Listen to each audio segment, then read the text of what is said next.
The moment you stop running from pain, it changes its direction. It stops chasing you and starts pointing outward. I didn't wake up one day and decide to help people. It happened the same way everything meaningful in my life had, quietly, unexpectedly, and without asking permission. I began to notice it in conversations. Someone would say something small, almost casual. "Man, I don't know how you're still standing." And it would stay with me longer than it should have. At first, I brushed it off, but the pattern kept repeating. The first signs people started opening up to me without explanation. Men I barely knew, friends of friends, strangers in passing. They'd talk about losing someone, about addiction, about regret, about feeling stuck in a life they didn't recognize anymore. I wasn't offering advice. I wasn't trying to fix anyone. I was just listening, and somehow, that was enough.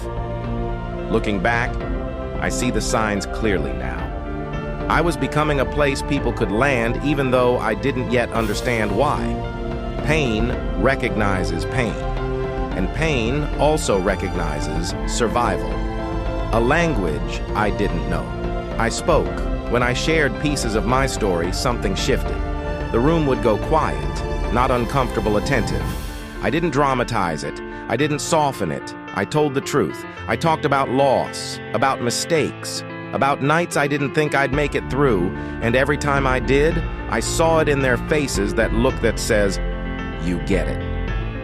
That's when I realized something unsettling and powerful. I was fluent in pain, and fluency creates responsibility. I didn't know what to do with that yet, but I could feel it pressing in, like a door slowly opening that wouldn't stay shut. The weight of why me, late at night, alone with my thoughts, a new question started replacing the old ones. It wasn't "why did this happen to me?" anymore. It was "why did I survive it?" That question felt dangerous because it came with implications. Survival isn't random. And when you start believing that, life begins asking more of you.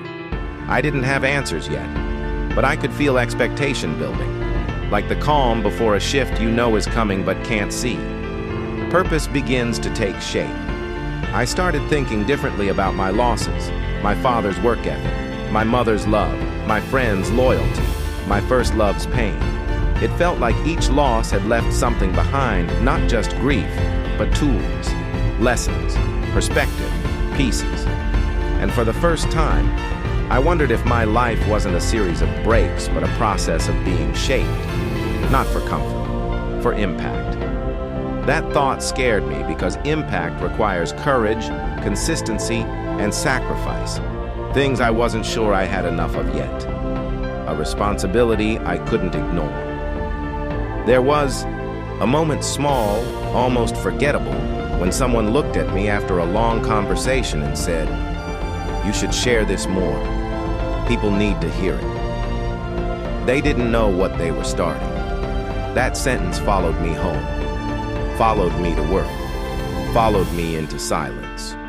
I tried to ignore it. I couldn't. Because once you see that your pain might help someone else breathe again, pretending you don't see it becomes its own kind of betrayal. I still thought helping people meant talking, listening, being there in moments.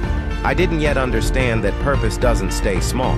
It grows, it stretches you, it asks for more than words. And in the next chapter, I would learn that stepping into purpose comes with a cost, one that would test whether I was truly ready to become the man my story was shaping me to be. Purpose had found me, and it wasn't going to let go.